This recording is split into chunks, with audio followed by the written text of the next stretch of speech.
നമസ്കാരം. CPMൻ്റെ ഏറ്റവും പ്രധാനപ്പെട്ട കണ്ണൂർ ജില്ലകളിലെ കോട്ടകളിലൊന്നാണ് തളിപ്പറമ്പ്. മട്ടന്നൂരും ധർമ്മടവും തളിപ്പറമ്പും പയ്യന്നൂരുമൊക്കെയാണ്, കല്യാശ്ശേരിയുമൊക്കെയാണ് CPMൻ്റെ കോട്ടകൾ എന്ന നിലയിൽ അറിയപ്പെടുന്നത്. അതേ പയ്യന്നൂരും തളിപ്പറമ്പും CPM അമ്പയെ പരാജയപ്പെട്ടിരിക്കുകയാണ്.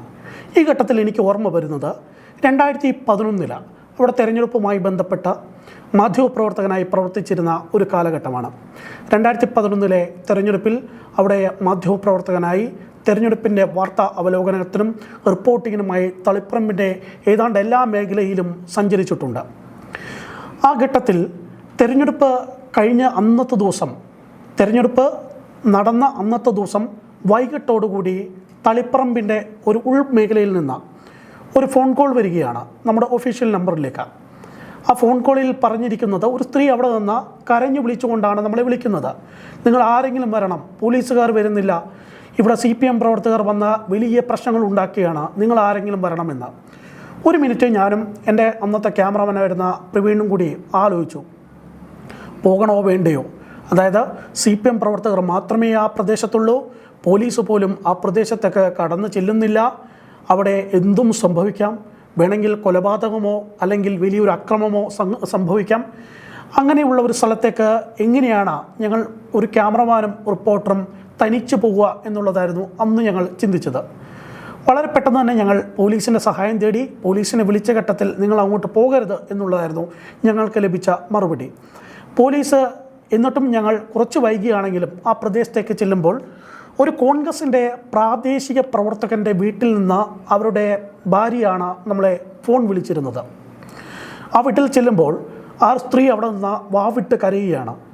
ഞങ്ങൾ വിചാരിച്ചു ആദ്യഘട്ടത്തിൽ ബോംബേർ ഉണ്ടായിട്ടുണ്ടോ, അല്ലെങ്കിൽ അതേ രീതിയിലുള്ള വല്ല വടിവാളും ബോംബുമായിട്ട് അവിടെ വന്ന് എന്തെങ്കിലും അക്രമം ഉണ്ടാക്കിയിട്ടുണ്ടോ, അങ്ങനെയെല്ലാം ആശങ്കപ്പെട്ടുകൊണ്ടായിരുന്നു ഞങ്ങൾ ആപത്തേക്ക് പോയത്. ഞങ്ങൾ ചെല്ലുന്ന ഘട്ടത്തിൽ അവിടെ പോലീസ് എത്തി, അവിടെ പരിശോധന കഴിഞ്ഞ് അവർ പോയിട്ടുമുണ്ട്. അപ്പോൾ അവർ പറഞ്ഞത് ഏകദേശം ഒരു 3 മണിയോടെ സമയം. ആ സമയത്ത് അവിടെ UDFൻ്റെ ബൂത്ത് ഏജൻ്റായിട്ടായിരുന്നു ഈ പ്രാദേശിക കോൺഗ്രസ് പ്രവർത്തകൻ അവിടെ ബൂത്തിലിരുന്നു. ആ ഒരു കുറ്റം മാത്രമാണ് അദ്ദേഹം ചെയ്തിരുന്നത്.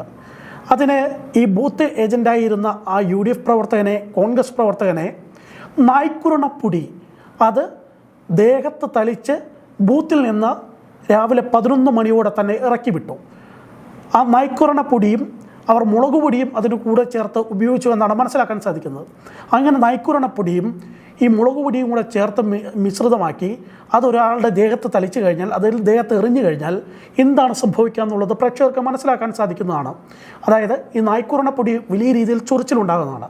അങ്ങനെ നമ്മൾ ചൊറിയുന്ന സമയത്ത് പൊട്ടലുണ്ടാകും. ആ പൊട്ടലിൻ്റെ ഇടയിലേക്ക് മുളക് പൊടി കയറി കഴിയുമ്പോൾ എരിവുമുണ്ടാവും, നീറ്റലുമുണ്ടാവും. അതായത് നീറ്റലും അതുപോലെ തന്നെ ചൊറിച്ചിലും ഒരേ രീതിയിൽ തന്നെ മണിക്കൂറുകളോളം ഒരു മനുഷ്യനെ മരണത്തിലേക്കുള്ള മുൾമുനയിൽ എത്തിക്കുന്ന തരത്തിലേക്കുള്ള ഒരു അധമ പ്രവർത്തനമായിരുന്നു അവർ അവിടെ ചെയ്തു കൂട്ടിയത്. മാത്രമല്ല ഇതിനുശേഷം ചെയ്തത് വലിയൊരു കടുങ്കയായിരുന്നു. ആ പ്രദേശത്ത് കുടിവെള്ളത്തിനൊക്കെ അത്യാവശ്യം ക്ഷാമമുള്ള ഒരു പ്രദേശമായിരുന്നു ഈ തളിപ്പറമ്പിൻ്റെ ഈ റൂറൽ മേഖല എന്ന് പറയുന്നത്. ആ വീട്ടിലേക്ക് ഈ CPM പ്രവർത്തകർ, ഒരാൾ ബൈക്കിൽ വരുന്നു, 2 പേർ ബൈക്കിൽ വരുന്നു, പുറകിലിരിക്കുന്ന ആൾ ഒരു ചാക്ക് കെട്ട് കൊണ്ടുവന്ന് നേരെ വീടിൻ്റെ ഇടതുഭാഗത്തായിട്ടുള്ള കിണറ്റിലേക്ക് ആ ചാക്ക് കെട്ട് പൊളിച്ച് അതിൻ്റെ അകത്തുണ്ടായിരുന്നത് തള്ളുകയാണ്. നമ്മൾ വിചാരിക്കും വല്ല കൂഴിമാലിന്യോ മറ്റെന്തെങ്കിലും ആയിരിക്കുമെന്ന്. അതൊന്നുമല്ല അവിടെ സംഭവിച്ചത്. അവിടുത്തെ ഒരു ബാർബർ ഷോപ്പിൽ നിന്ന്, ഒരു സലൂണിൽ നിന്ന് ഒരു ചാക്കിൽ നിറച്ച് ഭരിച്ചു വരുന്ന ആ മുടി എടുത്തുകൊണ്ട് വന്ന് ആ കുടിവെള്ളത്തിന് ക്ഷാമമുള്ള പ്രദേശത്ത്, അവിടുത്തെ ഏക അത്താണിയായിട്ടുള്ള ആ പ്രദേശത്തെ ഒരു കിണർ, ഈ പറയുന്ന UDFൻ്റെ ബൂത്ത് ഏജൻറ്റിൻ്റെ കിണറ്റിലേക്ക് ഈ പറയുന്ന മുടി ഇടുകയാണ്. അമ്മ വാവിട്ട് കരയുകയാണ്. ആ കരച്ചിലിൻ്റെ മുഖം, ആ അമ്മയുടെ മുഖം ഇന്നും എൻ്റെ മനസ്സിൽ മായാതെ നിൽക്കുന്നതും അത് പ്രേക്ഷകരോട് പറയുന്നതും ഈ ഒരു കാരണത്താലാണ്. മുടി കിണറ്റിൽ ഇട്ട് കഴിഞ്ഞാൽ സാധാരണ രീതിയിൽ നമ്മുടെയൊക്കെ വീടുകളിലെ കിണറ്റിൽ വല്ല ഇഴജന്തുക്കളോ അല്ലെങ്കിൽ പൂച്ചയോ അല്ലെങ്കിൽ അങ്ങനെ എന്തെങ്കിലുമൊക്കെ വീണ് പോയി കഴിഞ്ഞാൽ അതിനെ എടുത്തു മാറ്റിക്കൊണ്ട് വെള്ളം തേവുക അല്ലെങ്കിൽ വെള്ളം പൂർണ്ണമായും വറ്റിച്ച് കഴുകുക എന്നുള്ള രീതിയൊക്കെ ഉണ്ട്. അങ്ങനെ എന്തെങ്കിലുമൊക്കെ ചത്ത് കിടക്കുന്ന അവസ്ഥയൊക്കെ ഉണ്ടാകാറുണ്ട് പല വീട്ടിലും. പക്ഷേ ഒന്ന് ആലോചിച്ച് നോക്കുക, ഈ മുടി വീണ കിണറ്റിൽ നിന്ന് എങ്ങനെയാണ് ഈ മുടി പൂർണ്ണമായും മാറ്റാൻ കഴിയുക? ഒരു തരത്തിലും കഴിയില്ല. എത്ര കഴുകിക്കഴിഞ്ഞാലും ഈ മുടി അവിടെ ഉണ്ടാകും, ആ മുടിയുടെ അംശങ്ങൾ അവിടെ ഉണ്ടാകും. അങ്ങനെ ആ വീട്ടിലെ ജനത്തിൻ്റെ, ആ വീട്ടിലെ UDFൻ്റെ ഒരു ബൂത്ത് ഏജൻറ്റിൻ്റെ, ഒരു കോൺഗ്രസ് പ്രവർത്തകൻ്റെ വീട്ടിൽ അവരും ഭാര്യയും 2 പെൺമക്കളും താമസിക്കുന്ന ആ ഒരു കോൺഗ്രസ് പ്രവർത്തകൻ്റെ വീട്ടിൽ അവരുടെ എന്നേക്കുമായിട്ടുള്ള കുടിവെള്ളം പൂർണ്ണമായി മുട്ടിക്കുക എന്ന തരത്തിലുള്ള ദ്രോഹമാണ് ചെയ്തത്.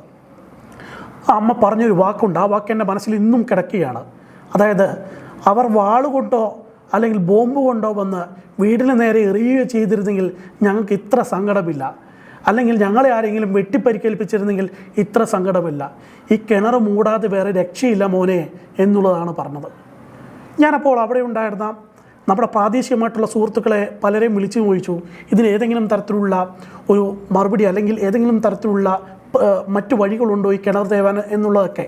ഞങ്ങൾ റിപ്പോർട്ടിങ് എന്ന രീതിയിൽ റിപ്പോർട്ട് ചെയ്തു. അത് കഴിഞ്ഞ് ചോദിച്ചു. അപ്പോൾ അത് പറഞ്ഞിരുന്ന അവിടുത്തെ കോൺഗ്രസിൻ്റെ പ്രവർത്തകർ അല്ലെങ്കിൽ കോൺഗ്രസിൻ്റെ മണ്ഡല പ്രസിഡന്റ് ആണെന്ന് എനിക്ക് തോന്നുന്നു. അദ്ദേഹം പറഞ്ഞത്, അർജുൻ ഇത് ആദ്യമായിട്ടായിരിക്കും കാണുന്നത്. ഇത് ഈ നാട്ടിലെ കോൺഗ്രസിൻ്റെ പ്രവർത്തകരുടെ വീട്ടിൽ സ്ഥിരമായി ഇവർ ചെയ്യുന്ന പണിയാണിത്.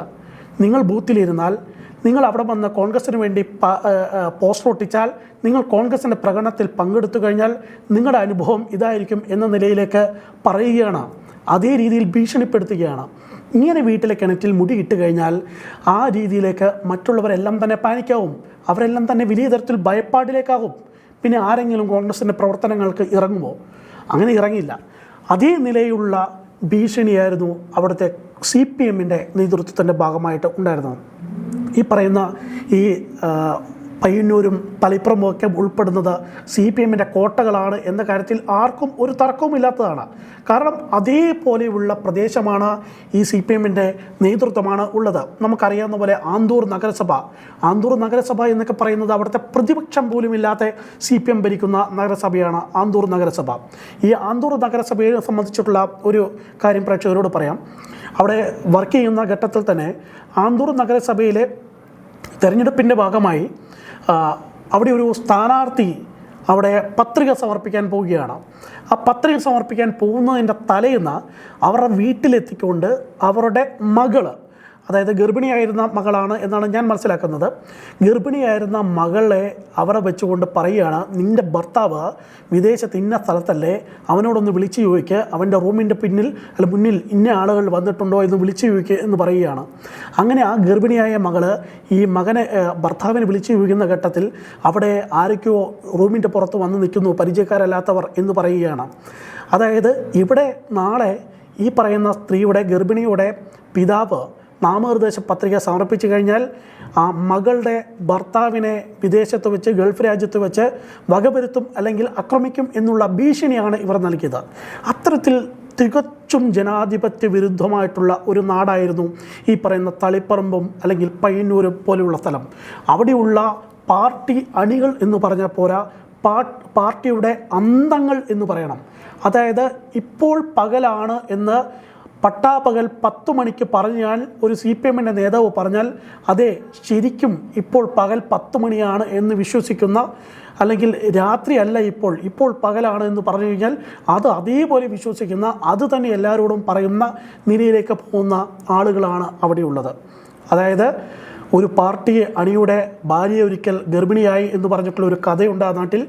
ആ കഥയിൽ ആ പാർട്ടി അനുഭാവിയോട് പറയുകയാണ്, നിങ്ങളുടെ ഭാര്യ ഗർഭിണിയല്ല എന്ന് പറയുന്ന സമയത്ത് ആ പാർട്ടി അനുഭാവിയും വിശ്വസിക്കേണ്ടതായിട്ട് വരുന്നു, ഭാര്യ ഗർഭിണിയല്ല.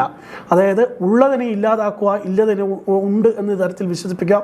അത്തരത്തിലുള്ള പാർട്ടി അടിമകൾ മാത്രമുള്ള സ്ഥലമാണ് ഈ തളിപ്പറമ്പും പയ്യന്നൂരുമൊക്കെ. ഈ പ്രദേശത്ത് CPM അവിടെ തകർന്നടിഞ്ഞു. അവിടെ കോൺഗ്രസിൻ്റെ നേതാക്കൾ അല്ലെങ്കിൽ കോൺഗ്രസിലേക്ക് CPM വിമതരായി എത്തിയിട്ടുള്ള ആളുകൾ ജയിച്ചു എന്ന് പറയുമ്പോൾ ഞാൻ 2-3 തവണ ഇലക്ഷൻ കമ്മീഷൻ്റെ സൈറ്റ് വീണ്ടും റീസ്റ്റാർട്ട് ചെയ്തു നോക്കി. എനിക്ക് വിശ്വസിക്കാൻ സാധിക്കുന്നില്ല. കാരണം അത്രത്തോളം ശക്തമായിരുന്നു അവിടുത്തെ CPM സംവിധാനങ്ങൾ, അത്രത്തോളം ശക്തമായിരുന്നു അവിടുത്തെ പാർട്ടി സംവിധാനങ്ങൾ. ആ പാർട്ടി സംവിധാനങ്ങൾക്കുള്ളിൽ ഉള്ളവർ തന്നെ ഈ CPMൻ്റെ നേതാക്കളുടെ അഹങ്കാരവും ധാർഷ്ട്യവും ഗുണ്ടായിസും കാരണം പാർട്ടിക്കെതിരെ തിരിഞ്ഞു എന്നുള്ളത് ഒട്ടും വിശ്വസനീയമായിട്ടുള്ള കാര്യമല്ല. അതെന്തായാലും CPMൻ്റെ CPMൻ്റെ അവസാനത്തിലേക്ക് തന്നെ പോകുന്നു, അല്ലെങ്കിൽ CPMൻ്റെ ശവപ്പെട്ടിയിൽ പിണറായി വിജയൻ ആണിയടിക്കുന്നു എന്ന നിലയിൽ തന്നെ ഇതിനെ കാണാൻ സാധിക്കും.